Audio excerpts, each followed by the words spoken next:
Hey guys, I'm going to talk a little bit about the third stage of labor, which is the birth of the placenta, and what happens if we are bleeding too much after birth.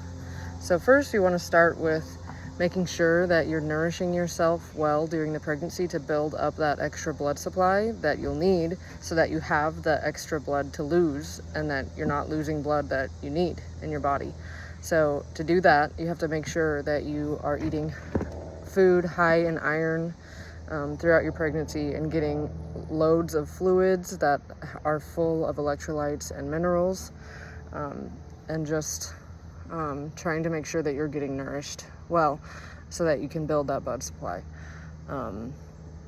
So the normal third stage of labor is, it's always good to have a physiological labor so that all of those hormones that are working in your body that already helped get your baby out will also help get your placenta out. And once your baby is born, there should be no stress, and mama and baby should be uninterrupted to have that one-on-one eye contact and body contact, skin to skin, and breastfeeding when the baby is ready. So that will all be oxytocin just flowing out of you, which will help release the placenta from the uterine wall, and then the contractions will continue and they will expel the placenta out of you with maybe a little bit of help, maybe some pushing effort on your part. However, when there's a placenta like sitting down at the top of your vaginal canal, you'll feel it and it's pretty uncomfortable, and most people will say, oh, I have to get it out, and then they'll give a push. Maybe they'll have to stand up or squat to be more comfortable doing so, and then they'll be able to push it out. As long as nobody is running around stressing out the mom trying to get the placenta out, that should be fairly easy. So there are some reasons why you would bleed excessively after you have a baby. Even if all those things that we already talked about went extremely well, you could have had a very long labor and your uterus is tired, which is called uterine atony. And in that case, your uterus just doesn't have the strength or energy to keep contracting to get that placenta out. So in order to help that, you would make sure that you were eating and drinking good fluids throughout labor and after you have the baby.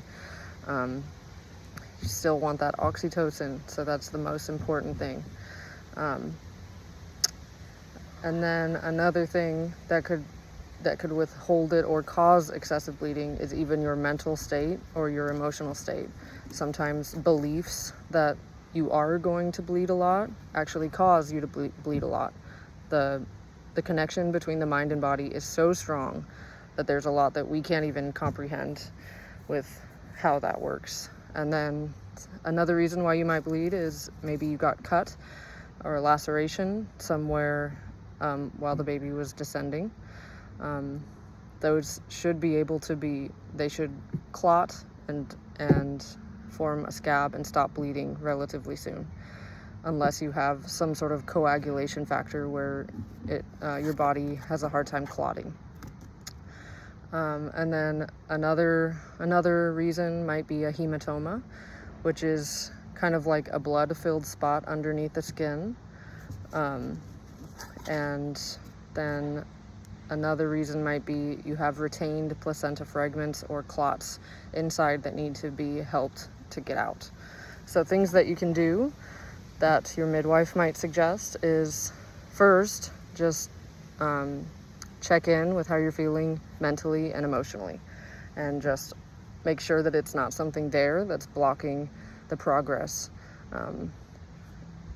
Definitely suggestions are so powerful, so to have a supportive partner or spouse or family members, a supportive midwife who is going to respect your wishes for a physiological birthing of your placenta, those are all crucial in order to keep that sacred time and be able to birth that placenta easily. And then definitely contact with the baby, mama and baby, skin to skin, and nipple stimulation with hopefully the baby, because that will also help release the oxytocin. If you have a nursing older child and the baby is not ready to nurse for whatever reason, that would work too. But you want to keep baby very close and touching mama's skin if at all possible. And then